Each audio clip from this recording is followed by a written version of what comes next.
भारत सरकार के मंत्री और रालोसपा की राष्ट्रीय अध्यक्ष पशुपति पारस ने एक बड़ा बयान दे दिया है। उन्होंने कहा है कि देश में प्रधानमंत्री की भी हत्या कड़ी सुरक्षा में की जा चुकी है, इसीलिए किसी को भी भ्रम में नहीं रहना चाहिए कि वो सभी तरह से सुरक्षित है। पशुपति पारस ने यह बयान अपने भतीजे चिराग पासवान से जुड़े हुए सवालों के जवाब में दिया है। दरअसल केंद्रीय गृह मंत्री पशुपति कुमार पारस एक कार्यक्रम के तहत हाजीपुर में मौजूद थे, जहां उनसे ये सवाल किया गया कि केंद्र सरकार के तरफ से चिराग पासवान को भी जेड सिक्योरिटी की सुरक्षा मुहैया करवाई गई है।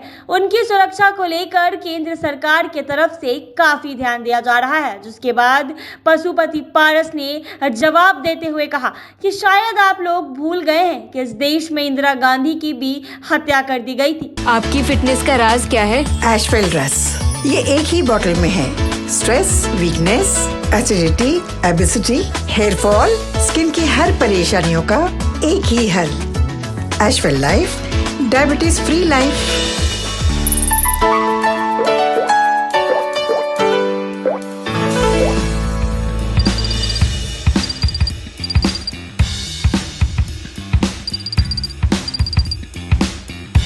इसीलिए जेड या जेड प्लस सुरक्षा का कोई मतलब नहीं है। ये सब जंजाल है, मुझे कोई फर्क नहीं पड़ता है कि किसी को क्या सुरक्षा मिल रही है। चिराग पासवान को भी मिली जेड सुरक्षा पर पशुपति पारस ने कहा कि मुझे जेड सुरक्षा की जरूरत नहीं है, मुझे जनता की सुरक्षा करने की जिम्मेदारी मिली है, तो इसमें सुरक्षा की जरूरत क्या है? अगर सेवा में कमी होगी तो जनता के बीच शिकायत पहुंचेगी। पशुपति पारस ने कहा है कि मैं मानता हूं कि अगर किसी नेता को सुरक्षा और सिक्योरिटी है तो उन नेताओं के लिए जंजाल होता है। सुरक्षा और सिक्योरिटी तो इंदिरा गांधी के घर पर भी थी, लेकिन उनकी हत्या हो गई। सुरक्षा एक दिखावा है, इसका कोई मतलब नहीं है। वहीं जब उनसे ये सवाल किया गया कि एनडीए गठबंधन में नजदीकी आप हैं या चिराग पासवान, तो उन्होंने इसका जवाब देते हुए कहा कि पूरा देश जान रहा है कि शुरू से ही एनडीए गठबंधन का हिस्सा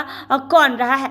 उनका कोई भरोसा नहीं है, वो बिना पेंदी के लोटा है। ये लोग उन्हीं में से हैं जो बीच बीच में कई लोग आए और चले भी गए, लेकिन हम पहले भी कह चुके हैं कि जब तक राजनीति में जिंदा रहेंगे तब तक एनडीए गठबंधन में ही रहेंगे। आपको बता दें कि दरअसल केंद्रीय मंत्री पशुपति कुमार पारस एक कार्यक्रम के तहत हाजीपुर पहुंचे थे, जहां उनसे चिराग पासवान को लेके सवाल किया गया कि केंद्र सरकार की तरफ से चिराग को जेड सुरक्षा मिली हुई है, उनकी सुरक्षा को लेकर केंद्र सरकार की तरफ से काफी ध्यान दिया जा रहा है। जिसके बाद पशुपति पारस ने जवाब देते हुए कहा कि शायद आप लोग भूल गए हैं कि इस देश में इंदिरा गांधी की भी हत्या कर दी गई थी, इसीलिए जेड या जेड प्लस सुरक्षा का कोई मतलब नहीं है। ये सब सिर्फ एक जंजाल है, मुझे कोई फर्क नहीं पड़ता है कि किसी को क्या सुरक्षा मिला है। चिराग पासवान को मिली जेड सुरक्षा पर पशुपति पारस ने कहा कि मुझे